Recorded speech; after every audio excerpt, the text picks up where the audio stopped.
digital assume you open Facebook and notice an alert. The anguish we inflict on others via digital shame machines accounts for only the most obvious pain. The most widespread abuses are designed to go away on their own.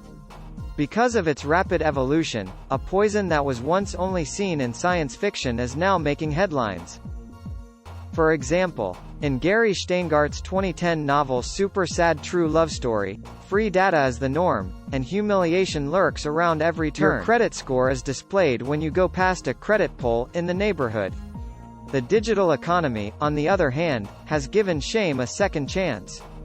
Evictions, encounters with Child Protective Services or the authorities, and casino visits all create extensive data trails. The most shameful events are utilized to exploit the victims, often permanently. More details for click on below link.